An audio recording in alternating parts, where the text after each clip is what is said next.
आपको ऐसी क्या बात खींच के लाई कि मेरे को पॉलिटिकल में जाना है? मेरा एक फार्मूला है, हमेशा से हमने तय किया था, अगर कुर्सी हम लगाएंगे, दरी हम बिछाएंगे तो भाषण भी हम लगेंगे। बिल्कुल, कि इतनी सारी प्रॉब्लम्स है, इतने ज़्यादा स्कैम्स होते हैं, इतने ज़्यादा करप्शन फैला हुआ है। सिवाय नारे लगाने से या करप्शन फ्री हमारी सरकार है, ऐसे कहने से काम नहीं चलेगा। बिल्कुल, बदलाव चाहती है जनता। तो मेरे गांव में पानी नहीं आ रहा, मेरी गांव की सड़क टूटी हुई है। तो पूरा करना ना करना तो सरकार की मंशा पे और अधिकारियों पे डिपेंड होता है। एक चीज़ समझने की कोशिश करें कि एमसी सिर्फ अकेला इंसान जो है वो सारी चीज़ नहीं कर पाएगा, और एमसी को गाली देने लग जाते हैं। बिल्कुल, जैसे एमसी है, जिला पार्षद है, उनको दबाने की कोशिश की जाती है। कि सत्ता में बैठे लोगों का भी इंटरेस्ट ये होता है कि भाई कहाँ काम करवाना है, नहीं करवाना, वही बात घूम के आ गई। जिस भी गांव में जाए, क्या वहां पर यूथ या जनता वहां पर सवाल पूछने लायक है कि आपने ये काम नहीं किया, पिछली बार आपने बोला? तो ये बताओ, आजादी के इतने वर्षों बाद भी आप पीने का पानी जनता को नहीं दे सकते, तो किस प्रकार से राम राज्य लेके आएंगे? जो चीज सारी खराब हो चुकी, जमीन खराब हो चुकी, तब जाके उसको सोल्यूशन किया जा रहा है, तो वो सोल्यूशन थोड़ी है। ये एसी में रहने वाले लोग हैं, ये धरातल पे जाके नहीं देखते। मीडिया बिक चुकी है। मीडिया, मैं तो ये नहीं कहूँ कि बिकी भी है, लेकिन कुछ लोगों ने अपनी मीडिया जरूर बना ली है। आपका काम रुका हुआ है चेयरमैन की तरफ से, और हमें लगता है कि ये एमसी नहीं करवा रहा, एमसी गंदा है। आज उसको 1 साल 1.5 साल हो गए, वो बस स्टैंड की छत लगी ही नहीं। पावरफुल आदमी बड़ा या नेता बड़ा, अपने मुंह मियाँ मिट्ठू है ये। बिल्कुल, हमने ऐसे कर दिया, 4 चमचे रखते हैं, हाँ जी हाँ नेताजी ने कर दिया कर दिया कर दिया। अगर आपको एक दिन के लिए सीएम बना दिया जाए तो ऐसी 5 क्या चीज़ है जो आपको तुरंत ठीक करने को, मतलब ठीक की जा सकती है? Welcome to another episode of DG Fletcher. आज हम पॉलिटिकल मुद्दे के बारे में बात करने वाले हैं। पॉलिटिक्स में बहुत लोग आते हैं, बहुत लोग जाते हैं। कुछ ऐसे लोग होते हैं जो अपनी कुर्सी से नहीं, अपने काम से जाने जाते हैं। आज हमारे साथ मौजूद है एक ऐसी शख्सियत जो ग्राउंड लेवल पे जाके और लोगों से मिलकर उनकी प्रॉब्लम्स को सॉल्यूशन देते हैं। आज हम जानेंगे उनकी सक्सेस स्टोरी, पीछे के स्ट्रगल्स, और साथ ही साथ उन्होंने कैसे पॉलिटिकल करियर को आगे बढ़ावा दिया। मैं वेलकम करना चाहूँगा जिला पार्षद अनिल शर्मा जी का, जो कि नलवा हल्के से हैं। Welcome sir. नमस्कार। सबसे पहले तो मैं यही जानना चाहूँगा कि आपकी जर्नी कैसी रही, अभी इतने साल आपकी बैकग्राउंड कैसी रही, क्या आपने स्टडी की है, पॉलिटिकल करियर कैसे चूज़ किया? तो सबसे पहले मैं यही जानना चाहूँगा। देखिए यस भाई, सबसे पहले आपको और आपके जो पॉडकास्ट देखने वाले सभी साथियों को नमस्कार। मैं मेरा परिचय दे देता हूँ। मेरा नाम अनिल शर्मा है, जिला पार्षद चुन के आया हूँ पिछले चुनाव में, और मेरा गांव बूरे बड्डे गांव मेरा है, नलवा हल्का के अंदर। तो रही बात चुन के आने की, तो एक स्टार्टिंग से ही, शुरू से ही, स्कूल टाइम से बोल दीजिए, बचपन से ही एक जन सेवा का अंदर भाव था। युवा मंडल से जुड़े, और युवा मंडल से जुड़ के कैसे समाज सेवा की जा सकती है, ये चीज़ें हमने सीखी और की भी उस समय पे भी। तो ये आगे से आगे ये आप सफ़र जारी रहा और आज तक जारी है, और उसी सफ़र पे चलते हुए आज यहाँ इस मुकाम तक ले आए। सभी का प्यार, सभी का आशीर्वाद, तो आगे देखते हैं ये आशीर्वाद और प्यार कहाँ तक लेके जाता है। बिल्कुल, मैं तो आप सभी का धन्यवाद करता हूँ, बहुत बहुत धन्यवाद। और सबसे पहले तो मैं यही जानना चाहूँगा कि जो पॉलिटिकल जो करियर होता है, जब भी एक आम इंसान की बात करें तो पॉलिटिकल उसके माइंडसेट में बहुत अलग अलग चीज़ें डालता है कि पॉलिटिक्स, कुछ कहते हैं अच्छी चीज़ है, कुछ कहते हैं बहुत बुरी चीज़ है, पॉलिटिक्स में नहीं जाना चाहिए, कुछ कहते हैं पॉलिटिक्स बहुत अच्छा चीज़ है कि आपको एक तरह का सेवा का मौका मिलता है। तो आपको ऐसी क्या बात खींच के लाई कि मेरे को पॉलिटिकल में जाना है, या मेरे को इसी चीज़ में अपना करियर परस्यू करना है, या मैं समाज सेवा के लिए बना हूँ? यस जी, देखिए बहुत से लोग बोलते हैं कि पॉलिटिकल अच्छी चीज़ नहीं है, लेकिन मैं बोलता हूँ कि पॉलिटिकल से अच्छा प्लेटफॉर्म कोई नहीं है अगर आपके अंदर कोई सेवा भाव है। तो देखिए, सेवा करने का एक अच्छा रास्ता है, और मैं तो ये कहूँगा सभी युवाओं को अपने अपने लेवल पे ज़रूर पॉलिटिक्स करनी चाहिए। ये कोई बुरी चीज़ नहीं है, और अच्छे लोग भी पॉलिटिक्स करते हैं। मैं तो ये मानता हूँ कि आप भी इस पॉलिटिक्स का हिस्सा बनाइए और लोगों की जन सेवा के अंदर अपनी भागीदारी सुनिश्चित कीजिए, और उनकी आवाज़ बन के आगे आइएगा, तभी बदलाव आएगा। बिल्कुल। अब जैसे कुछ बातें ऐसी होती हैं कि क्या होता है कि जब भी कोई पॉलिटिकल पार्टी से जुड़ा है या नेता है, तो आम आदमी ना तो थोड़ा डरता है कि बोलने से, कि इतनी सारी प्रॉब्लम्स है, इतने ज़्यादा स्कैम्स होते हैं, इतने ज़्यादा करप्शन फैला हुआ है। तो एक तो आम आदमी है कि भाई नेता के सामने कैसे बोला जाए, क्यों कैसे मतलब दबाने की कोशिश करते हैं। और कुछ ऐसे होते हैं कि भाई कुछ नेता के बारे में ऐसे सुनने भी भी आता है कि पुराने टाइम के जो नेता है या पहले की जनरेशन मान ले, तो उनको थोड़ा सा ऐसा फील होता है कि भाई मैं सिर्फ सिर्फ और सिर्फ अपने जिन्होंने चुन लिया है मेरे को, जिन लोगों ने चुन लिया है, तो मैं बस अपना आराम करूंगा, पैसे छापूंगा और कुछ नहीं करूंगा। तो ऐसी भी चीजें बात सुनने में मिलेगा। उससे यूथ जो है ना वो भटका हुआ है। तो यूथ को समझ ही नहीं आ रहा कि हम कैसे किसको वोट दें, कौन हमारे लिए स्टैंड करेगा या कौन हमारे लिए अच्छा नेता बनेगा। तो वो क्लियरिटी कैसे आएगी? यस भाई, बड़ा अच्छा सवाल किया आपने। और आपने पिछले सवाल में पूछा कि युवा राजनीति की तरफ जाएं ना जाएं, हाँ, क्या करें, वो कंफ्यूज है। जब हम इसका हिस्सा होंगे तभी समझ पाएंगे। और हर युवा राजनीति का हिस्सा होगा तो अपनी आवाज़ और अपने सवाल शासन और प्रशासन से करना सीख जाएगा। और अपने हकों की जो आवाज़ उठाएगा तो अपने हक भी वही इंसान लेगा जिसको पता होगा कि हमारे राइट्स क्या हैं। तो बिल्कुल इस चीज़ का मुहिम का हिस्सा बने। और कतई अगर हमारे राइट्स कहते हैं कोई चीज़ अब हमारा हक बनता है तो उसको उठाने में और कहने में शर्म और हिचकिचाहट नहीं करनी चाहिए, मैं तो ये कहूँगा। और हम लोगों ने भी समय समय पर अपने हकों की आवाज़ उठाई है और सत्ता और प्रशासन से ना डर के भी एक लड़ाई लड़ने का काम किया और आगे भी लड़ेंगे, ज़रूर लड़ेंगे। बिल्कुल। अब जैसे मैं आपकी बात करता हूँ, अगर आपके पास कोई आता है कि मेरे को ये प्रॉब्लम है अनिल जी, मेरे को सपोज करो मेरे गांव में पानी नहीं आ रहा, मेरे गांव की सड़क टूटी हुई है, या एजुकेशन के लिए स्कूल की व्यवस्था सही नहीं है, तो सबसे पहले आपका मेन जो एक्शन होता है वो क्या होता है? कि आप तुरंत ही उसकी बात सुन के चले जाते हैं, या पहले आप प्लान बनाते हैं, समझते हैं, क्या चीज़ होती है सबसे पहले? देखिए, समस्या आज भी धरातल पर बहुत है। काम करने के लिए बहुत काम करना बाकी है और किया भी जा सकता है। हमने समय समय पर आवाज़ें उठाई। एक जनप्रतिनिधि होने के नाते हम उनकी आवाज़ बन के आगे सत्ता में बैठे लोगों तक, अधिकारियों तक जा सकते हैं और जाते भी हैं। तो हम उस समस्या को लिख के और उन प्रशासन के अधिकारियों को देते कि ये हमारे क्षेत्र के अंदर समस्याएं हैं।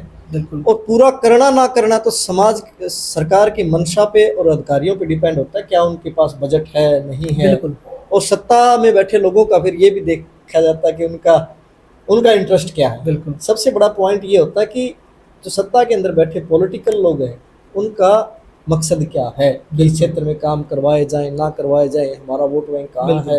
तो यहाँ आके धरातल पर जो जितनी योजनाएं हैं और जो सरकार करना चाहती है वो चीज़ें कहीं ना कहीं धूमिल हो जाती हैं। बिल्कुल, क्योंकि उनके अपने अलग अलग इंटरेस्ट हैं। बिल्कुल बिल्कुल, तो अलग उसके अलग अंदर इंटरेस्ट है। सबसे बड़ा अगर कोई पॉइंट देखने वाला ये है कि किस नेता का किस क्षेत्र में क्या इंटरेस्ट है। बिल्कुल बिल्कुल, ये सबसे जेन्युइन बात होती है। पर एक चीज़ क्या होती है कि अवेयरनेस की बहुत कमी है। लोगों को या यूथ को ये नहीं पता कि जो काम होना है वो स्टेप बाय स्टेप होना है। अगर मैं अभी थोड़े टाइम अभी की बात करूं तो बीच में क्या था, एक जवाहर नगर का मुद्दा ही बता देता हूं मैं। बीच में अभी क्या हुआ कि सड़क टूटी हुई है, पानी भर गया, उसमें ना एक बाइक सवार गिर गया, इतनी बात हुई। तो सारे जो जितने भी लोग थे वो चढ़ गए एमसी पे कि उसकी गलती है। अब एक चीज़ समझने की कोशिश करें कि एमसी सिर्फ अकेला इंसान जो है वो सारी चीज़ नहीं कर पाएगा। वो स्टेप बाय स्टेप प्रोसेस है। वो पब्लिक हेल्थ को भी बुलाएगा, रोड सेफ्टी वालों को भी बुलाएगा, सब कुछ काम करेगा तभी होगा। बट उनको ये दिखता है कि हमने इसको वोट दिया है, इनको वोट दिया है, तो यही काम करेंगे वो। यस भाई, बिल्कुल ठीक कहा आपने। लोग ब्लेम तो कर देते हैं चुने हुए लोगों को। अब एमसी की कितनी पावर है वो मुझे पता है। बिल्कुल, क्योंकि हम इस सिस्टम का हिस्सा रहे, हमने करीब से इस चीज़ को देखा है। साधारण लोग नहीं समझ पाते और एमसी को गाली देने लग जाते हैं। बिल्कुल। एमसी बेचारे का कोई कसूर नहीं है, उसने आवाज़ उठाने के अंदर कहीं कोताही नहीं बरती होगी, मैं दावे के साथ कहता हूं। बिल्कुल ठीक है, लेकिन उसके ऊपर एक ये व्यवस्था ऐसी है कि अधिकारी सिस्टम के अंदर बैठे हैं। बिल्कुल। ठीक है, उन्होंने कहाँ एस्टिमेट में क्या बनाया है, उसके बिल्स किसको टेंडर दिया है, फिर वो टेंडर वाला कब, उसको टाइम कितना दिया गया है। तो अलग अलग चीज़ें होती हैं। और फिर सत्ता के अंदर एक खेल और है, मैं कैमरे पे भी थोड़ा कह ही देता हूँ कि सत्ता में बैठे लोगों का भी इंटरेस्ट ये होता है कि भाई कहाँ काम करवाना है, नहीं करवाना है, वही बात घूम के आ गई। ठीक है, ठीक है। फिर करप्शन एक बहुत बड़ी दीमक का काम हमारे इसमें करती है कि जहाँ जिसको जितना ज्यादा कमीशन होता है सबसे पहले वो काम करवाएगा। बिल्कुल सही बात है। लेकिन एमसी और इनको चुने हुए प्रतिनिधियों को कमीशन नहीं देता। बिल्कुल बिल्कुल ठीक है, क्योंकि सिर्फ एक जने से हम एलिगेशन लगा देते हैं, एक जने को दबाने की कोशिश करते हैं, वहां से काम नहीं बनेगा। आप ये देखो कि हर चीज स्टेप बाय स्टेप होनी है। बड़ा मैं देखता हूँ सोशल मीडिया के माध्यम से कि आप गली में खड़े होके फोन लगा के एमसी को 4 अच्छी बुरी बातें बोल देते हो। ठीक है, ये कर देंगे, वो कर देंगे, तेरे घर में घुस जाएंगे। बिल्कुल ये प्रजातंत्र का रास्ता नहीं है। प्रजातंत्र का रास्ता ये है कि आप एमसी के पास जाएं और एमसी को साथ लेके उस विभाग के पास जाएं। बिल्कुल ठीक है, तय करता है कि ये सुनिश्चित कीजिए कि आपने क्या किया। आपने यहाँ फोन मिला के एमसी को 4 गाड़ियां तो निकाल दी, लेकिन आपने क्या किया उसके लिए? क्या आप उस सिस्टम के पास गए, उन अधिकारियों के पास गए, आपने पता किया कि देरी क्यों है? बिल्कुल। अगर एमसी आपके बुलाए से वहां नहीं आता है तो आप एमसी को कुछ बोलिए, भला बुरा, लेकिन सारी चीजें एमसी के पास नहीं होती। आप सहयोग कीजिए एक दूसरे का। बिल्कुल। आज सत्ता में कुछ लोग बैठे हैं, हम लोग क्या पता बाहर बैठे हों, लेकिन ये एक तालमेल बना के हमें चलना पड़ेगा, तब जाके बात करेगी। बिल्कुल ठीक बात कही। अब जैसे आपने एक शब्द का इस्तेमाल किया, करप्शन का इस्तेमाल किया, तो आज से 15-20 साल पहले की बात करें, तब का करप्शन और आज का करप्शन कितना फर्क आ चुका है? कि करप्शन बढ़ा है क्या कम हो चुका है? देखिए, पहले का तो मैं क्या बताऊं, सुना है, ठीक है, लेकिन मॉडल चेंज होते रहते हैं करप्शन के। बिल्कुल। ठीक है, हर सरकार के अपने अपने मॉडल हैं किस प्रकार से चलता है सिस्टम, लेकिन ये करप्शन खत्म होना चाहिए, इसके ऊपर लगाम लगनी चाहिए। सिवाय नारे लगाने से या करप्शन फ्री हमारी सरकार है ऐसे कहने से काम नहीं चलेगा। बिल्कुल। बदलाव चाहती है जनता, और मैं तो ये कहूँगा बिना देरी के काम होने चाहिए। और जब ये करप्शन से दूर होंगे, क्योंकि किसी भी अधिकारी को अगर सीट पे लेके आया जाता है तो सबसे पहले उसकी ड्यूटी तय कर दी जाती है कि आपको ये देना है। बिल्कुल। ये सत्ता का खेल है। बिल्कुल ठीक बात कह रहे हो। और जब सत्ता का खेल ये तब मिटेगा जब नई सोच के नए युवा उभर के नेता बनेंगे, वो बाहर आएंगे, तब जाके इन चीजों का हम सॉल्यूशन कहीं ना कहीं समाधान कर सकते हैं। क्या हम ऐसा भी कह सकते हैं कि जो करप्शन पुरानी पार्टी से चलता आ रहा है वो एक तरह का ट्रेडिशन बन गया है, कि जो नया पॉलिटिकल लीडर आएगा या कोई भी नेता बनेगा, कोई भी किसी पोस्ट पे जाएगा, तो उसको पहले से ही बता देंगे भाई इतना मार्जिन है, इतनी चीज़ है, इतना करप्शन आपको मतलब करना है, ये चीज़ें करनी है। और उससे बाद फिर नया कोई लीडर आएगा, उसको भी ये बता दिया जाएगा। फिर ऐसे ये जो सर्कल चलता जा रहा है। तो इस सर्कल को ब्रेक डाउन करने के लिए क्या माइंडसेट होना चाहिए? जो चुन रहे हैं, हम नए नेता चुन रहे हैं, नए लीडर चुन रहे हैं हमारे सिस्टम को चलाने के लिए, तो उनका पहला माइंडसेट क्या होना चाहिए? देखिए, जब कोई भी पौधा लगाते हैं उसकी किस्म हमें पता होती है कि ये फ्रूट किस प्रकार के देगा। बिल्कुल। ठीक है, सेम उसी तरीके से जब कोई नेता चुन के आता है आपको उसका बैकग्राउंड पता होता है कि किस प्रवृत्ति का है। बिल्कुल। तो मैं तो ये कहूँगा कि जनता के द्वारा जनता का राज इसलिए कहते हैं कि प्रजातंत्र। ठीक है, अगर हम अच्छे लोगों को चुन के भेजेंगे तो निश्चित तौर पे वो अच्छा ही काम करेंगे। बिल्कुल। तो ये पहचान हम लोगों की करनी है कि किस प्रकार से उन लोगों को जिम्मेवारी दी जाए, सेवा का मौका दिया जाए कि वो जाके लोगों की जन समस्याओं को समझ सके। ठीक है। वो कहते हैं ना, जिसके पैर ना फटी बिवाई वो क्या जाने पीर पर आई। बिल्कुल। जिन्होंने उस चीज को देखा है, भुगता है, बिल्कुल, तो वो उस चीज को ठीक करने का काम करेगा कहीं ना कहीं जो समस्याएं रही है। बिल्कुल। हम लोगों के बीच से ऐसे लोग निकल के आएंगे तभी बदलाव होगा। बिल्कुल। अब आपने बहुत अच्छी बात कही, यूथ को मैसेज दिया। अब सपोज करो कि एक गांव से, एक शहर से कोई भी पॉलिटिकल करियर में जाना चाहता है, तो सबसे पहले जो आसपास के लोग हैं या आसपास दोस्त भी मान लो, परिवार दोस्त मान लो, तो सबसे पहला सवाल आता है कि भाई तेरे पास पैसे हैं? पॉलिटिकल्स में जाने के लिए आपके पास पैसा होना चाहिए, बहुत पैसा लगता है, तब जाके आप पॉलिटिकल पार्टी ज्वाइन कर पाओगे, एमसी बन पाओगे, जिला पार्षद बना, कुछ भी बनना चाहते हो। तो मेरे को तो सिर्फ ये जानना है, क्या सच में कि सिर्फ पैसे से ही आप इस स्टेज पे आ सकते हो? नहीं, पैसा अकेला जरूरी नहीं है। पैसे से आप अच्छा मैनेजमेंट कर सकते हैं, लेकिन आपको जीत जनता के प्यार से और उसके विश्वास से मिल सकती है अगर हर आदमी आपके लिए तत्पर रहे कि किस प्रकार आपका साथ दे सके, मजबूती के साथ आपके साथ खड़ा रहे। कि प्रजातंत्र के अंदर प्रजा ही सबसे बड़ा मैं ये कहूँगा कि हथियार है। और बिल्कुल। सबसे बड़ा अगर आशीर्वाद किसी का है तो प्रजा का है। ठीक उसने है। ठान लिया। आप देख सकते हैं तमिलनाडु के अंदर किस प्रकार से बदलाव हुआ। सारी पार्टियां एक तरफ रह गई बिल्कुल। और एक युवा आज मुख्यमंत्री बन गया। बन गया, बिल्कुल बन गया। तो लोगों ने बदलाव किया ना। बिल्कुल, ये पैसे से नहीं हो सकता। बिल्कुल, ये बात बिल्कुल ठीक कही है। बट हम जैसे युवा आज का भी है, वो देखता भी आ रहा है। कोई भी इलेक्शन हो तो वहाँ पर जैसे मैंने फेस किया, मैंने भी देखा है कुछ चीज़ें।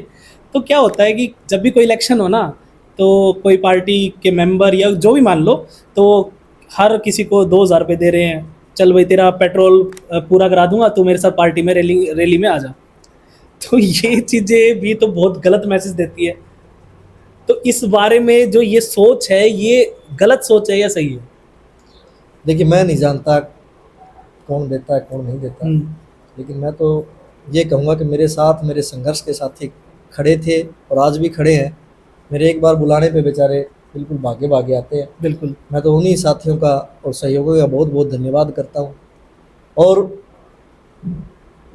युवाओं से निवेदन करता हूँ कि आप लोग आगे आइए। अगर मेरा एक फार्मूला है, हमेशा से हमने तय किया था, अगर कुर्सी हम लगाएंगे, दरी हम बिछाएंगे, तो भाषण भी हम लोग देंगे। बिल्कुल। अगर हमने कुर्सियाँ लगाना सीख ली, दरियाँ बिछाने सीख ली, तो भाषण देना भी सीखना चाहिए। क्योंकि मंच, माला और माइक जो लोग लगाने वाले हैं, पहला राइट्स उन्हीं का होता है उनके ऊपर। मेरी अपनी सोच है। बिल्कुल। हमारे बीच से युवाओं को निकालेंगे और देखिए बदलाव आएगा। यस भाई, बिल्कुल बिल्कुल। ठीक है, वो दिन दूर नहीं है, बदलाव आएगा। और तब ये पूरा का पूरा जो सत्ता का परिवर्तन होगा, तो निश्चित तौर पे तमिलनाडु की तर्ज पर युवा आगे आएंगे और बदलाव लेके आएंगे और सरकार जनता के द्वारा जनता की सरकार होगी। बिल्कुल। अब जैसे आप यंग जनरेशन को बहुत मोटिवेट करते हो, बताते हो। अब हिसार की बात करें, हम ज़्यादा बड़ा तो नहीं, हिसार की बात कर लें। हिसार में करप्शन, आपका चोरी या मर्डर करना, ये आम दिनों बहुत आम हो चुका है इन दिनों में भी। अब जो कोई भी आप मान के चलो, जो भी पॉलिटिकल से जुड़ा है या पॉलिटिकल पार्टी से जुड़ा है या ना भी जुड़ा हो, वो उसके खिलाफ आवाज़ उठाने चला जाता है। अपने साथ में अपनी यूनिटी बना के युवा को जोड़ के चला जाता है। पर जैसे जाते हैं तो 1 या 2 घंटे बाद उन पे केस फाइल हो जाता है, अपोजिशन करा देती है, या जहाँ पे प्रदर्शन कर रहे हैं वहाँ करवा देती है। तो वहाँ पर क्या होता है, युवा टूट जाता है, डिमोटिवेट हो जाता है कि भाई मेरे पास तो केस फाइल हो गया, अब क्या करूँगा, मेरा तो पॉलिटिकल करियर ख़राब हो गया। तो वहाँ पर कैसी सोच रखनी पड़ेगी और उस फेज से कैसे गुजरना पड़ेगा? देखिए, लड़ाई अगर लड़नी है सिस्टम के खिलाफ तो केस भी लगेंगे और लोगों पे लगे हैं। ये तो काफ़ी समय पहले की आप बात उठा के देखेंगे, तभी भी लगे थे जब कांग्रेस की पुरानी सरकार हुआ करती थी। बिल्कुल। आज भाजपा की सरकार है, आज भी लग रहे हैं। बिल्कुल। तो सत्ता में जो लोग होते हैं, सत्ता की जो पार्टियां होती हैं, वो अपना तंत्र चलाने के लिए लोगों के साथ करती है ऐसा। बिल्कुल। लेकिन इससे घबराने की जरूरत नहीं है। तो सवेरा होगा कभी ना कभी। बिल्कुल। ठीक है ना, तो सवेरा जरूर होगा कभी ना कभी। आप निरंतर अपनी आवाज़ उठाते रहिए, लेकिन एक मर्यादा में रह के। बिल्कुल। मतलब आप ये कहना चाहते हो कि भाई लड़ाई झगड़ा से दूर रह के अपनी आवाज़ से जीतो लड़ाई को। बिल्कुल। अब साथ में जैसे आपकी बात करें कि आपको कभी ऐसा फील हुआ या कभी आपके पास कोई फ़ोन पे धमकी आई हो किसी पावरफुल आदमी की कि ये बंद कर दे, ये चीज़ ना मत करो, ऐसा कभी फेस करने को मिला आपको?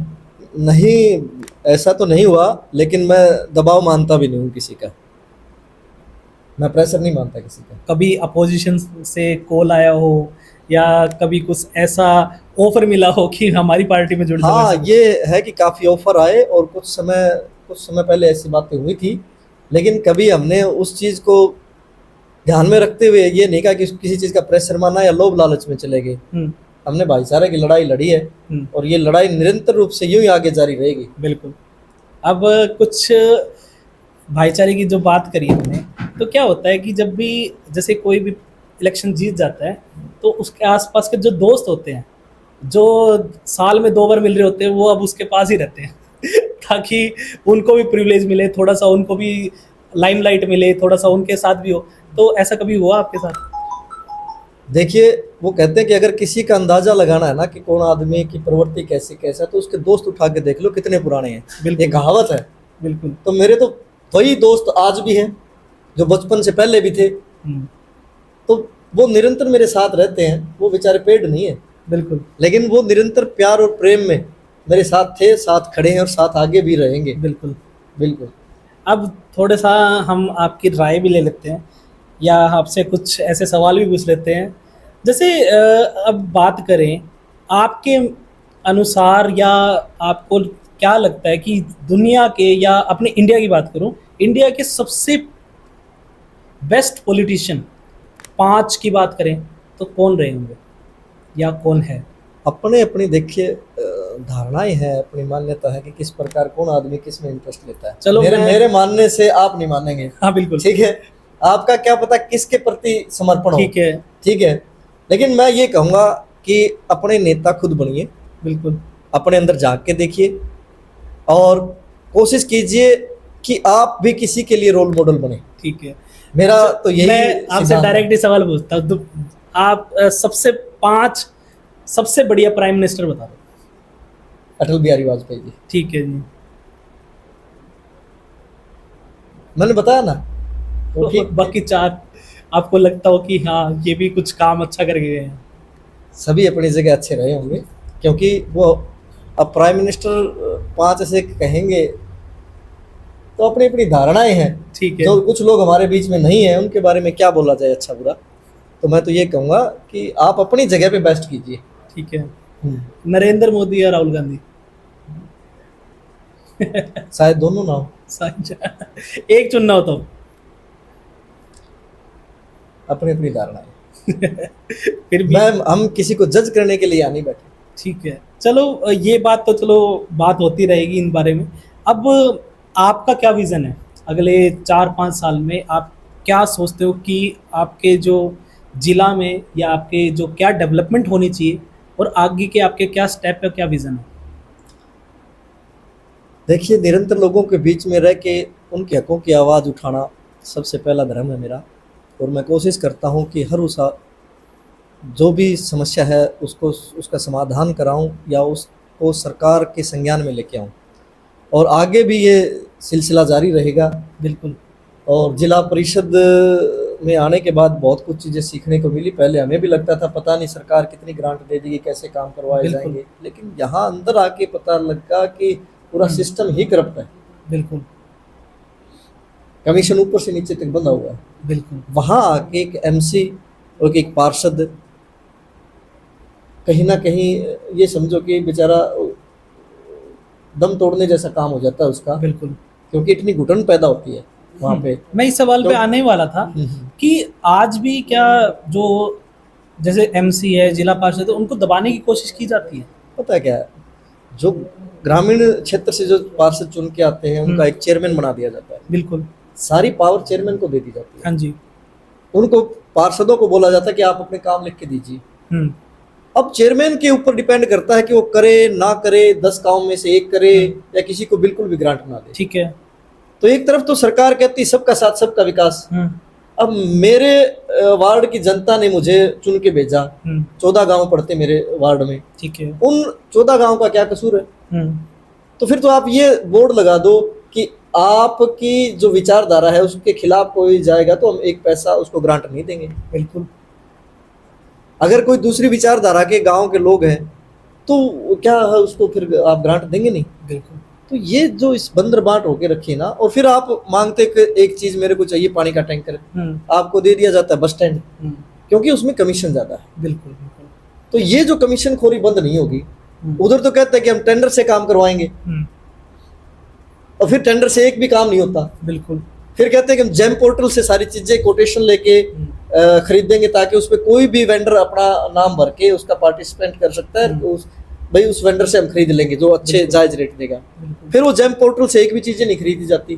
फिर मुख्यमंत्री जी आगे भाषण देते हैं कि हमने ये कर दिया, सबका साथ सबका विकास कर दिया। कहाँ होगा? बिल्कुल। ठीक है, कुछ विरोधी आपने खरीद लिए, बिल्कुल, खरीद के और उनके वार्ड में सारी की सारी ग्रांट दे दी। तो फिर कहाँ विकास हुआ? बिल्कुल। मुख्यमंत्री जी को जब पता चलेगा जब वो उस चुनाव के समय उस क्षेत्र में जाएंगे। बिल्कुल। फिर तब तक देर हो चुकी होगी, ना आपका चेयरमैन मिलेगा उस समय, वो जनता काम आनी है फिर। बिल्कुल, ये बात बिल्कुल ठीक है। अब देखो नॉर्मली सी बात भी करें, चेयरमैन को तो मतलब नहीं जानते होंगे, मान के चलो। हमें तो ये पता है कि ये एमसीए, ये जिला पार्षद है। आपका काम रुका हुआ है चेयरमैन की तरफ से, और हमें लगता है कि ये एमसी नहीं करवा रहा, एमसी गंदा है। मैं मेरे वार्ड का बताता हूँ। साड़वा गांव है मेरे वार्ड में, उसके बस स्टैंड पे हम उसके जो बस स्टैंड लगवाया था उस गांव में जिला परिषद की ग्रांट से लगा। आज उसको 1 साल 1.5 साल हो गए, वो बस स्टैंड की छत लगी ही नहीं, साइड में रख रखी वैसे ही, और उसका इतना बुरा हाल है। आप देखोगे तो ये कहोगे 1.5 साल से क्या हो रखा है। हमने अनेकों बार जिला परिषद में बोला, चेयरमैन साहब को भी बोल दिया, लेकिन आज तक उसकी छत नहीं लगी। क्यों नहीं लगी? कारण वही है जो मैंने बताया आपको। अब जैसे ये दिक्कत आ रही है, इसमें आपको भी स्ट्रगल करना पड़ रहा है, जो लोग हैं उनको भी स्ट्रगल करना पड़े। तो अब आपके क्या हम समझें कि जिला पार्षद के हाथ बंध गए हैं कि भाई ये काम नहीं हो पाएगा, या अगर होगा तो किस तरीके से हो पाएगा? देखिए, सभी पार्षदों को फ्री हैंड देना पड़ेगा। पंचायत की तर्ज पे उनके अलग खाते हों जिसके अंदर सरकार समय समय पर उनको ग्रांट दे, ठीक है, ताकि पार्षद जन समस्याओं को देख के वो फंड वहां लगाने का काम कर सके। ठीक है, तब जाके पारदर्शिता आएगी। नहीं तो इसी प्रकार से ये खेल चलता रहेगा और भ्रष्टाचार कभी समाप्त नहीं होगा। बिल्कुल। और क्या आपको लगता है कि फ्री हैंड मिल जाएगा? देखिए, मुझे उम्मीद कम है कि ये सरकार ऐसा करेगी। अगर हो जाए तो बेस्ट है, हो जाए तो बेस्ट। बिल्कुल। ये देखो, अगर हर चीज़ के लिए, छोटी छोटी चीज़ों के लिए भी पूछ के और वो काम कराना पड़े तो वो काम रुकते ही जाते हैं। फिर कहते हैं फाइल फंसी हुई है, ये फंसा हुआ है, उसके पास अटक गई, तो वो जो सर्कल है वो कभी पूरा हो नहीं पाता। अब जैसे अब आपके पास भी बहुत लोग आते हैं प्रॉब्लम्स लेके, तो गांव की मेन कॉमन प्रॉब्लम क्या है आज के टाइम पे? सबसे बड़ी गांव की प्रॉब्लम ये है कि पीने का पानी अच्छा नहीं है गांव के पास, या तो पानी है ही नहीं। ठीक है, उनके गांव में पानी जाता नहीं है। आप जल घर की आप हालात देखेंगे, हर गांव में चले जाइए। मैं नलवा हल्का की बात करता हूँ, मेरे क्षेत्र की, कि इसके अंदर जल घर के अंदर इतनी मिट्टी और जो बैक्टीरिया और इतना बुरा हाल है कि आप देख नहीं सकते। वहाँ जो इलेक्ट्रिक सिस्टम है, जहाँ से मोटर चालू करते हैं बंद करते हैं, वहाँ पैनल ही नहीं है। बिल्कुल। आप देखेंगे इतना बुरा हाल है वहाँ पे, पानी पीने लायक नहीं है। पूरा का पूरा ड्रेन का पानी नहरों के माध्यम से उन जल घर में पहुंचा दिया गया। बिल्कुल। ब्लैक कलर का काला पानी है वो। ठीक है, तो ये बताओ, आजादी के इतने वर्षों बाद भी आप पीने का पानी जनता को नहीं दे सकते, तो किस प्रकार से राम राज्य लेके आएंगे? बताएं आप।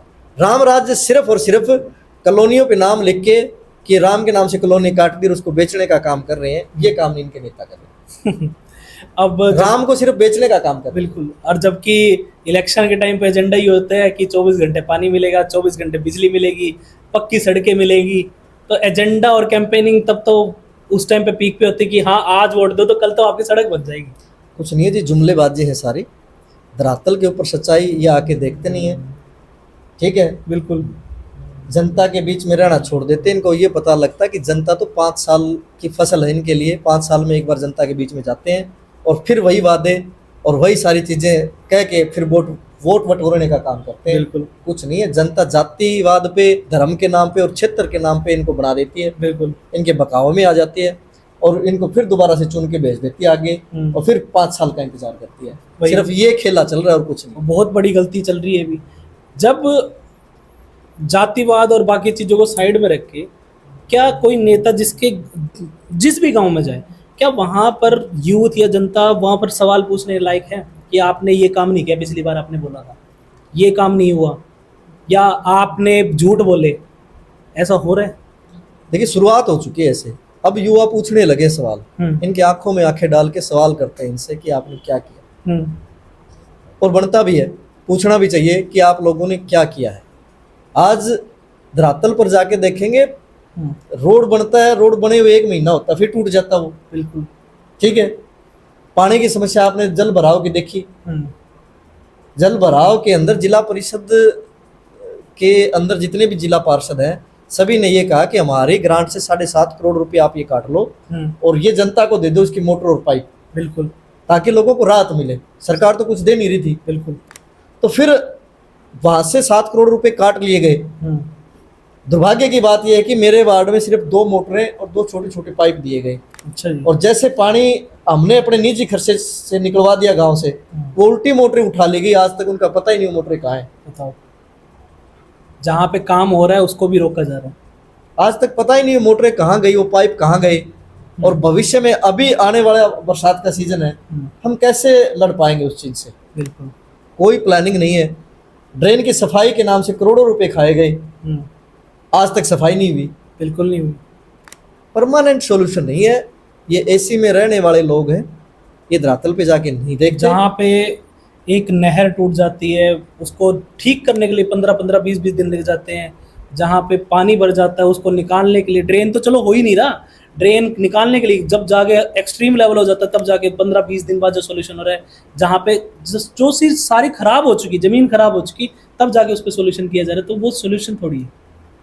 सरकार का नारा था हर घर जल। ये हर घर जल समय पे तो नहीं पहुंचा पाए, लेकिन जब बारिश हुई, बाढ़ आई, जल भरा हुआ, तब हर घर जल पहुंच गया। इनका नारा वो पूरा हो चुका है और उस पानी को भी नहीं निकाल पाएगी। बिल्कुल, बड़े दुर्भाग्य की बात है। बिल्कुल ठीक बात कह रहे हैं। ठीक है, और फिर अपनी पीठ खुद थपथपाते हैं। बिल्कुल, अपने मुंह मियाँ मिट्ठू है ये। बिल्कुल, हमने ऐसे कर दिया, 4 चमचे रखते हैं, हाँ जी हाँ नेताजी ने कर दिया कर दिया कर दिया। खुद वाह ऐसे काम करते हैं। तो मैं तो ये कहूँगा इनसे कि आने वाला समय इनके लिए बहुत टफ होने वाला है। बिल्कुल, बिल्कुल। एक एजेंडा अभी भी चल रहा है, देखो जो हिसार में एयरपोर्ट बन रहा है, आपके हिसाब से कि हिसार का एयरपोर्ट जो है वो सक्सेसफुल प्रोजेक्ट है या सिर्फ और पैसा खत्म किया जा रहा है? देखिए, ये सपना मैं तो ये कहूँगा कि दुष्यंत चौटाला जी ने देखा था कि किस प्रकार से हिसार को डेवलप किया जाए। जैसे फाटक मुक्त उन्होंने हिसार बिल्कुल लगभग कर ही दिया था। एक फाटक बची बस, वो भी घोड़ा फार्म वाले। बाकी उन्होंने इतने पुल बनाकर फाटकों से रहित कर दिया। बिल्कुल। और फिर ये कहा कि एयरपोर्ट बनाएंगे। अच्छी बात है, बढ़ना चाहिए, डेवलपमेंट होना चाहिए। हमारे शहर में एयरपोर्ट आया, बड़ी अच्छी बात है। लेकिन उसी एयरपोर्ट का इन्होंने लगभग 7 बार उद्घाटन कर दिया। बिल्कुल ठीक है, बिल्कुल। खट्टर साहब के जमाने से लगे थे ये। ठीक है, और फिर भी 7 बार उद्घाटन कर दिया, लेकिन उसको कामयाब किस प्रकार किया जाए, इनके पास वो ब्लूप्रिंट नहीं है। बिल्कुल, बिल्कुल ठीक। पैसा तो जनता का लग चुका वहां पे, लेकिन इसको किस प्रकार से कामयाब किया जा सके, लोगों को फायदे किस प्रकार मिले इनके, ये बड़ी चुनौती है सरकार के सामने। और मैं तो ये कहूँगा इस पे ध्यान दे सरकार तो ठीक है। क्लैरिटी भी नहीं है, डोमेस्टिक बनाए, इंटरनेशनल बनाए, या सिर्फ और सिर्फ कार्गो प्लेन्स के लिए बनाए, किसके लिए बनाए, वो क्लैरिटी नहीं मिल पा रही है अभी तक। मैं तो ये कहूँगा कि बनाए तो अच्छी बात है। बिल्कुल, होना चाहिए। और जैसे अब देखो, एक ऐसा सवाल है, अगर आपको एक दिन के लिए सीएम बना दिया जाए तो ऐसी 5 क्या चीज़ है जो आपको तुरंत ठीक करने को, मतलब ठीक की जा सकती है? यस भाई, इन्होंने गड्ढे इतने गहरे खोद दिए हैं कि इनको भरने में समय लगेगा। ठीक है, एक दिन की बात नहीं है। ठीक है, ना ही कोई ये फिल्म है कि हम ये कहें कि एक दिन के सीएम ये कर देगा। निरंतर इस पे प्रयास करके इसको ठीक किया जा सकता है। सबसे पहला मुद्दा शिक्षा और स्वास्थ्य का है। आज आज़ादी के इतने दिन वर्षों बाद भी आप देखोगे सरकारी अस्पताल है, उनके क्या हालात है। क्या इनका चुना हुआ नेता, बनाया हुआ नेता, कोई मंत्री सरकारी हॉस्पिटल में जाके अपना ऑपरेशन करा लेगा? बिल्कुल नहीं।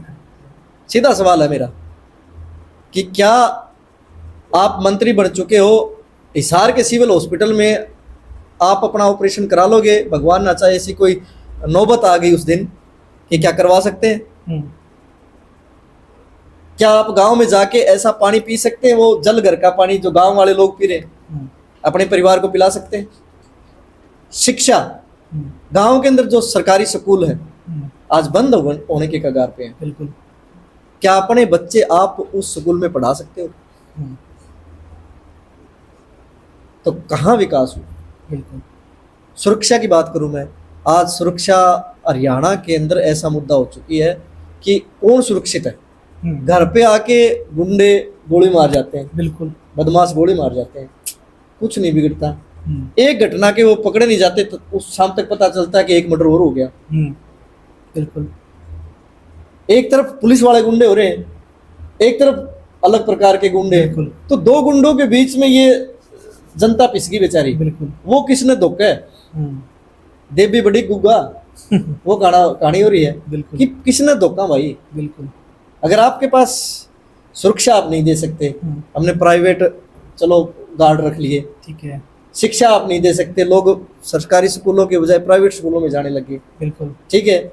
स्वास्थ्य आप अच्छा नहीं दे सकते तो लोग प्राइवेट हॉस्पिटल में जाने लगे। तो फिर सरकार को लोग टैक्स क्यों दे रहे हैं? बिल्कुल ठीक बात है। सीधा सवाल है, सरकार को क्यों टैक्स देते हैं? यही है ना कि अच्छा स्वास्थ्य मिलेगा, अच्छा इंफ्रास्ट्रक्चर मिलेगा, बिल्कुल। हमें सुरक्षा मिलेगी, अच्छा रोजगार मिलेगा। कौन सी चीज सरकार देने में कामयाब नहीं है तो फिर क्यों इसको टैक्स दिया जा रहा है? बिल्कुल ठीक बात कह रहे हो। अब जैसे एक अभी थोड़े टाइम पहले की बात है, हांसी को जिला घोषित कर दिया, इसके पीछे क्या प्रोपेगेंडा था, क्या उन्होंने सोच के, और क्या मतलब उसके पीछे पूरी कहानी हुई? देखिएगा ये बड़ी चीजें हैं यस भाई, अगर इस चीज में जाएंगे ना तो 4 दिन पॉडकास्ट करते रहो। बिल्कुल। ठीक है। अपने अपने चलो अच्छी बात है, जिला उसको घोषित किया और उस जिले को चलाएं, अब शुभकामनाएं। बिल्कुल ठीक है। मैं तो ये कहूंगा कि शुभकामनाएं, चलाओ इसको अच्छे तरीके से। ठीक है। लोगों की आवाज सुनो। बिल्कुल। देखो उसके पीछे भी कोई कुछ ना कुछ है, तभी किया गया है। उस पर नहीं आए तो ठीक है, अभी तो ठीक बहुत बड़ी चीज़ हो जाएगी। अब थोड़ा सा आपकी पर्सनल लाइफ के बारे में थोड़ा सा जान लेते हैं। बचपन कैसा गुजरा, घर में कौन कौन है, और कैसी जर्नी अभी तक रही है, क्या आपने एजुकेशन की, और मतलब आपका लाइफस्टाइल वगैरह सब कुछ कैसा रहा अभी तक, वो थोड़ा सा दर्शकों को ज़रूर बताओ। यस भाई, एक साधारण परिवार से ताल्लुक़ रखता हूँ मैं। मेरा पालन पोषण भी एक जो भी नॉर्मल घर के बच्चों का होता है उसी प्रकार हुआ। सरकारी स्कूल में पढ़ा और गांव से बड़ा बेहद लगाव है मुझे। और घर में एक बड़ा भाई है मेरे से, उनसे बड़ी एक सिस्टर है, हम 4 भाई बहन हैं, एक छोटा भाई है। सभी ठीक ठाक सेट हैं और 2 बच्चे हैं, एक बेटा है एक बिटिया है। और ठीक है, कुल मिला के दो भाई बिजनेस करते हैं। मैं जनता को समर्पित करके रखा हूँ कि आप जनता के लिए हैं। बिल्कुल बिल्कुल। अब थोड़ा सा सबका बिजी शेड्यूल रहता है, सुबह से लेके शाम तक आपका क्या शेड्यूल होता है? मतलब आप तो बिजनेस भी कर रहे हैं, जनता की सेवा भी कर रहे हैं, बहुत सारी चीज़ें आप हैंडल कर रहे हैं, तो वो चीज़ सुबह से शाम तक आप कहने को आए तो क्या क्या आप सुबह से शाम का आपका रूटीन रहता है? रूटीन तो नॉर्मल यही रहता है। सुबह मैं 5 बजे उठता हूँ लगभग, और जो भी अपना सुबह एक्सरसाइज की, और जैसे ही 9 बजे के आसपास खाना वाना खा के आराम से घर से, और मैं निरंतर अपने क्षेत्र में होता हूँ। ठीक है। और रात के 10-11 मेरे को बज जाते हैं। अनेकों गांव में जाना, ठीक है, लोगों के बीच रहना, सुबह से शाम तक उनकी समस्याएं और किस प्रकार से समाधान हो इसके बारे में प्रयासरत रहता हूँ मैं तो। और ख़ास दिनचर्या ऐसी होती नहीं है कि आपका कोई वीआईपी है। अब तो बिल्कुल साधारण तरीके से लोगों के बीच में रहते हैं। सुबह से शाम तक ये मान लीजिए मेरे 20-30 गांव जितने भी हैं उनके गांव में लगभग आना जाना रहता है। ये मेरा नॉर्मल रूटीन। बिल्कुल। और साधारण तो नहीं कह सकते, आम आदमी तो इतना नहीं कर पाएगा, पर अच्छा रूटीन है, गांव से जुड़े हो, गांव की अच्छा खाना, अच्छा पर्यावरण में रहना तो बहुत बड़ी चीज़ होती है। अब हम एक रैपिड फायर राउंड करना चाहते हैं। रैपिड फायर में मैं आपसे एक सवाल पूछूंगा, उसको जल्दी से आपको एक आंसर देना है 1 लाइन में जी। तो सबसे पहला सवाल है, पॉलिटिक्स में सबसे बड़ा झूठ? हर लोग अपने स्तर पर अलग अलग झूठ बोलते हैं, मैं मानता हूँ कि झूठ नहीं होना चाहिए। जीत नहीं होनी चाहिए। इलेक्शन जीतने के लिए पैसा या पब्लिक का सपोर्ट? पब्लिक का प्यार। बिना करप्शन के सर्वाइव कर सकते हैं? होना चाहिए, करना चाहिए। आप प्रयास कीजिए कि करप्शन फ्री पॉलिटिक्स हो। हरियाणा में कास्ट पॉलिटिक्स पावरफुल है? बड़े दुर्भाग्य की बात है, आज भी कास्ट फैक्टर चलता है राजनीति के अंदर, और किस प्रकार से इसको समाप्त किया जा सके हम सभी को इस पर प्रयास करने चाहिए। बिना पैसे गवर्नमेंट ऑफिस में काम मुश्किल है? मुश्किल नहीं, नामुमकिन है। पहले नाजायज़ काम के पैसे लेते थे अधिकारी, आज जायज़ काम के पैसे लेते हैं। पावरफुल आदमी बड़ा या नेता बड़ा? ये था, आपने बड़ा अजीब सा क्वेश्चन पूछ लिया। नहीं, आप जनता में कहेंगे या फिर किस एंगल से पूछ रहे हैं कि जो अधिकारी अच्छा, लेवल पे पूछ रहे हैं? अधिकारी लेवल नहीं, जो जिसके पास पैसों की पावर ज़्यादा।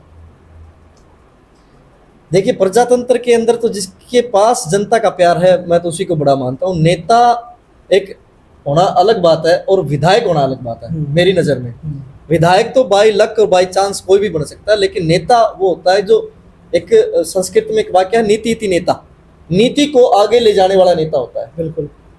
तो डिफरेंस दोनों में बहुत है, जमीन आसमान का। नेता वो होता है जो नेतृत्व कर सके, बिल्कुल। और एमएलए विधायक तो कोई लक बाई चांस में बन जाता है। क्या हरियाणा के या हिसार के यूथ को पॉलिटिक्स में जाना चाहिए? मैं तो ये कहूँगा कि हर यूथ को पॉलिटिक्स का नॉलेज होना चाहिए और उसके अंदर भागीदारी जो सुनिश्चित करनी चाहिए, ताकि हमारे हकों की आवाज़ तभी तो बुलंद होगी ना। बिल्कुल। अगर हम डिसाइड करेंगे कि अच्छे लोग चुन के जाएं तो अच्छा काम करेंगे, अगर हम ऐसे लोगों को, डमी लोगों को चुन देंगे तो फिर किस प्रकार से बदलाव आएगा। फेक स्कीम बता के वोट इकट्ठे करे जाते हैं, करते होंगे जरूर। मीडिया बिक चुकी है। देखिए, मीडिया एक स्तंभ है प्रजातंत्र के अंदर। मीडिया, मैं तो ये नहीं कहूँ कि बिकी भी है, लेकिन कुछ लोगों ने अपनी मीडिया जरूर बना ली है। फॉलोवर्स और सपोर्ट क्या दोनों सेम है? देखिए, एक दूसरे के बड़े सिमिलर से वर्ड हैं ये, सपोर्टर और फॉलोवर। ठीक है, सपोर्ट जब आपके फॉलोवर नहीं होते, वो लोग सपोर्ट करते हैं और इस लायक बनाते हैं कि फिर आपके फॉलोवर्स बने, किसी मुकाम पे आप पहुंचे, तभी लोग आपको फॉलो करेंगे ना। तो बिगिनिंग में जो शुरुआत करते हैं वो सपोर्टर होते हैं। सबसे इमोशनल मोमेंट पॉलिटिक्स में आपका रहा ये चुनाव रहा जिला परिषद का, बड़ा मेरे लिए भावुक वो समय था कि जिन युवाओं ने मेरे साथ एक सपना देखा था, किस प्रकार से हम भाई साधारण घर के लोग इसके अंदर आए, तो फिर वो सपना जिस दिन साकार हुआ उस दिन उन सब की आंखें नम थी। हाँ, वो बड़ा भावुक पल था हमारे लिए। और फिर अनेकों पल ऐसे आए जब जिला परिषद के अंदर जब बंदर बांट होती है तो वो पल भी भावुक ही होता है, क्योंकि देखिए, लोगों के हक जब छीने जाते हैं ना, तो कहीं ना कहीं हमें महसूस होता है वो चीज़ें कि ये काम जनता के होने चाहिए और आज नहीं हो पाते हमारे प्रयासों के बावजूद भी। तो उस टाइम पे थोड़ा भावुक पल होता है मेरे लिए। आज की जनरेशन पॉलिटिक्स में ट्रस्ट क्यों खो चुकी है? क्योंकि युवा के पास देखिए अनेकों चैलेंज है उनके सामने। पढ़ाई करना, पढ़ाई के बाद तुरंत ये होता है कि परिवार संभालने के लिए किस प्रकार से जॉब करें या कोई बिजनेस करें। ठीक है, वो अपनी जिद्दोजहद के अंदर से बेचारा नहीं निकल पाता। आज देखिएगा, रोजगार के नाम पे युवाओं के सामने कितना बड़ा चैलेंज है, वो पूरा नहीं हो पा रहा। तो वो अपनी घर की लड़ाई लड़ेगा या देश की लड़ाई लड़ेगा, तो वो बड़ा कंफ्यूज है, किधर जाए वो। तो जब वो अपने घर की समस्या और बेरोजगारी वाली समस्या से निकले, तभी जाके तो ध्यान दे समाज की। बिल्कुल। तो उसके सामने बड़ा दुराहा है और वो इसी प्रकार से परेशान चल रहा है युवा आज का। और इसीलिए जो सुसाइड हो रही है, कि आज विद्यार्थी देखिएगा सुसाइड कर रहे हैं, आज किसान सुसाइड कर रहा है, आज युवा सुसाइड कर रहा है, बेरोजगार सुसाइड कर रहे हैं। तो ये इसीलिए आंकड़ा बढ़ा हुआ कि लोग कंफ्यूज है कि करें क्या, जाएं कहाँ। बिल्कुल। उनकी सुनने वाला कोई। बिल्कुल। अगर मैं आपसे पूछूं कि इंडिया की सबसे बड़ी पॉलिटिकल पार्टी कोई भी तीन, तो उसको ऑर्डर वाइज फर्स्ट कौन सी, सेकंड कौन सी और थर्ड कौन सी? देखिए, पॉलिटिकल पार्टी होना एक अलग बात है, लेकिन काम करने वाली पार्टी होना एक अलग बात है। ठीक है, तो इसमें बड़ा अंतर है। जो लोग समझ रहे हैं इस बात को, वो बताने की जरूरत नहीं आज। ठीक है, समय होता है, कभी कांग्रेस बड़ी थी, आज भाजपा बड़ी है। आज के टाइम के हिसाब से बात करें तो पहली तीन कौन सी हो सकती है? पहले तो भारतीय जनता पार्टी सबसे बड़ी, आज मैंडेट उनको मिला है देश के अंदर। ठीक है। ठीक है, तो उनको चलो ठीक है, लेकिन वो अच्छा करेंगे या बुरा करेंगे वो तो उनके ऊपर डिपेंड है। बिल्कुल। लोगों को किस प्रकार से संतुष्ट कर सकते हो, वो तो चैलेंज है उनके सामने। बिल्कुल। और उसके चैलेंज का नतीजा फिर लोग जब भी इलेक्शन आएगा उसमें देंगे। बिल्कुल। अब मेरे कहने से बड़ा छोटा नहीं होता, मेरे कहने से भला बुरा भी नहीं होता। ठीक है, वो तो लोगों ने देखना है। वो रिजल्ट जज लोग हैं, जनता इस देश की जज वो है, सर्वोपरि जज वो है प्रजातंत्र के अंदर। और क्या अभी भी भेड़ चाल है कि जब भी वोट गिर रहे होते हैं तब भेड़ चाल चल रही होती है अभी भी? इसने दिया तो भी मैं इसको ही दूंगा, मेरे साथ वाले ने बीजेपी को दिया तो मैं भी बीजेपी को दूंगा। नहीं, मैं तो ये नहीं कहूँ, लेकिन इसके उल्टा हमने कई बार देखा है कि ग्रामीण क्षेत्र में लोगों को इस प्रकार बांट दिया गया है, खासकर जाति के नाम पे। ठीक है, कि ये मेरा पड़ोसी इसको वोट दे रहा तो मैं उसको नहीं दूंगा। ठीक है, ये बड़ी समस्या है गाँव के अंदर। अच्छा जी। हाँ, बिखराव कर दिया। एक गांव जो हमारा देहात का एक क्षेत्र ऐसा था कि इमोशनली, सामाजिक और हर तरीके से मजबूत जो क्षेत्र था उसको किस प्रकार से बांट दिया जाए कि एक दूसरे से बात ना करे, एक दूसरे से व्यवहार ना करे, एक दूसरे के काम ना आए। तो वो चीजें आज इन्होंने प्रचलन में लेके आए हुए हैं, किस प्रकार से बंदर बांट करके उनके अंदर से वोट निकाला जाए। बिल्कुल, आपस में लड़ेंगे तो वोट देंगे ना। बिल्कुल। तो ये बात बड़ी समाज के लिए बड़ी खतरनाक है। जिला पार्षद बनने के बाद लाइफ में क्या चेंजेस आए?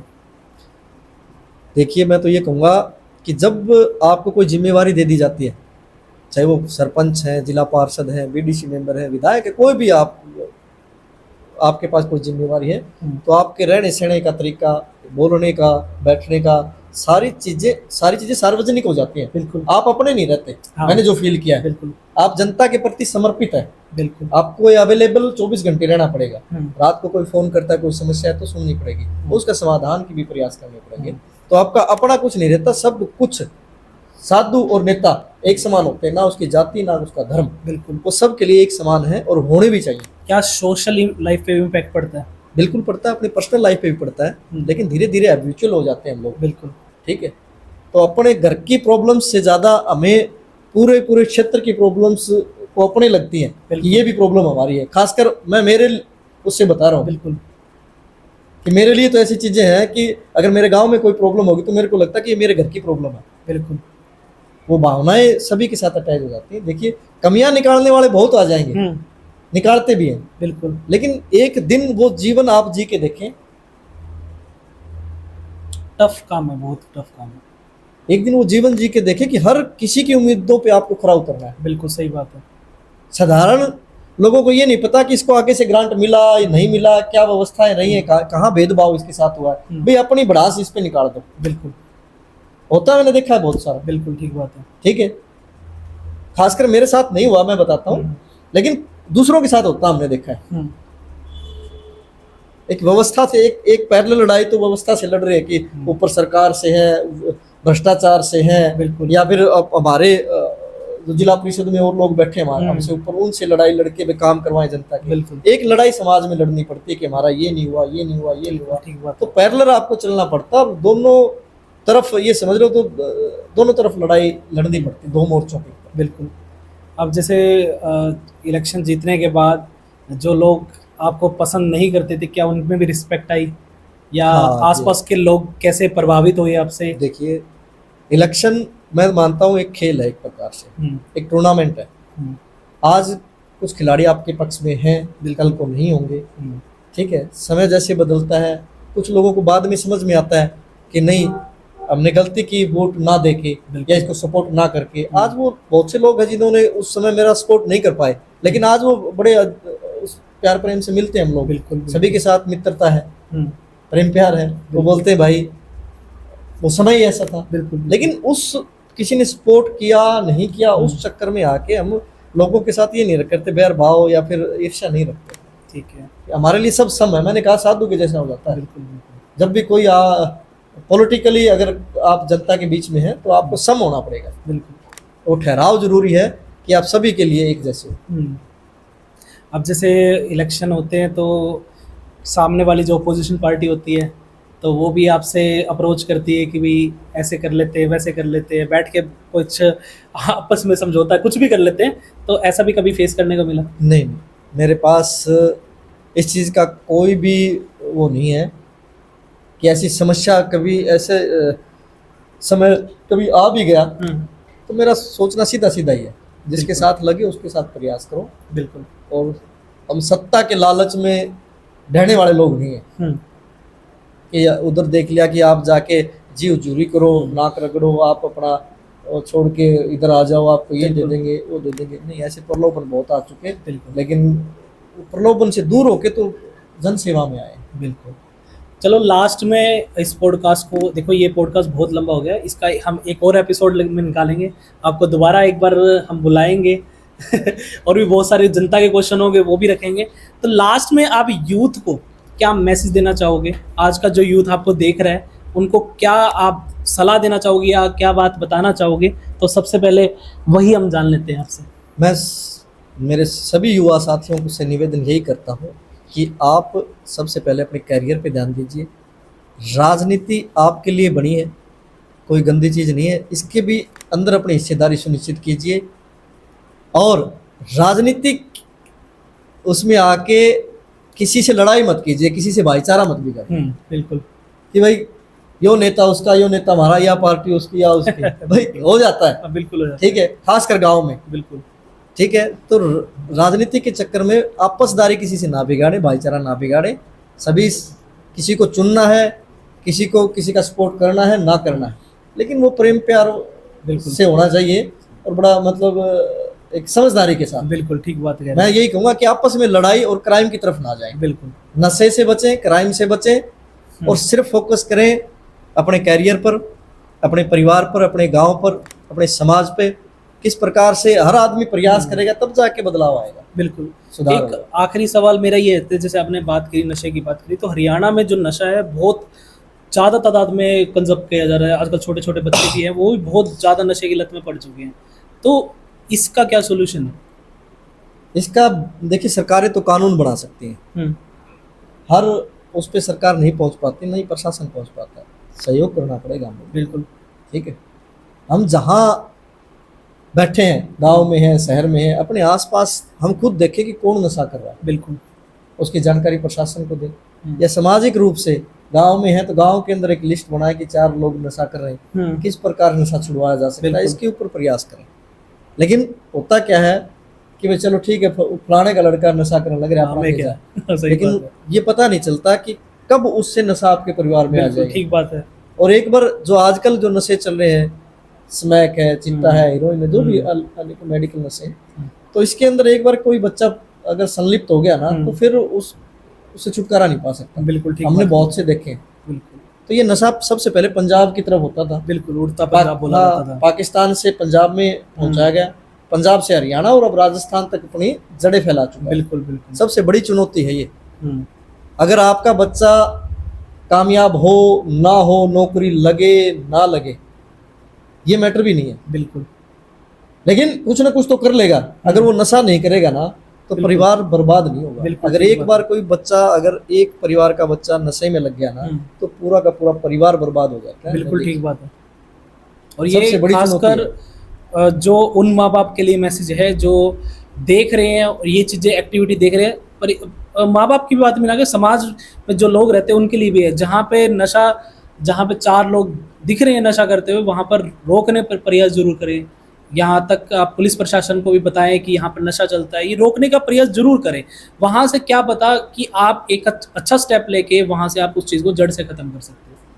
देखिए, गांव के अंदर एक आवरण होता था। हमारे जो गांव को डिजाइन किए गए, जो हमारी सभ्यता इस प्रकार से डिजाइन की गई थी पुराने समय से ही, कि गांव के अंदर चौतरे पे बैठते थे लोग। हाँ। घर के सामने 2-2, 4-4, 5-5 बूढ़े बैठे होते थे। अगर कोई नया आदमी गांव में आया है तो उससे पूछते थे, हाँ भाई किसका जाएगा। बिल्कुल ठीक बात है। ठीक है, फलाना आदमी आया है, कौन सा गांव से आया है, वो टोका टक्की हुआ करती। बिल्कुल। उससे उससे क्या पता था कि नए लोग जो आते थे ना, तो वो कहीं ना कहीं भयभीत होते थे। ठीक है, आज समय ऐसा आ गया कि किसी को ना तो टोकने का वो रहा क्या है भाई। बिल्कुल भाई, पता नहीं क्या कह देगा, और जिसका आया है क्या पता वो लड़ाई करने लग जाए। सही बात है। तो ये जो बिखराव आया ना, सबसे बड़ा घातक ये रहा हमारे लिए। बिल्कुल ठीक बात है। और फिर अगर किसी परिवार के बड़े बुजुर्ग ने, गांव के बड़े बुजुर्ग ने आपके बच्चे को कुछ कह दिया, तो सबसे पहले आप ही उलाना लेके जाते कि भाई हमारे बच्चे को कैसे बोल दो। बिल्कुल ठीक। सबसे बड़ी खतरे की चीज ये। बिल्कुल। दोबारा से हमें उस बंजर जमीन को रिकल्टिवेट करना है। हाँ। और दोबारा उसी डिजाइन को अगर मजबूत करेंगे तो गांव भी सेफ रहेंगे। बिल्कुल।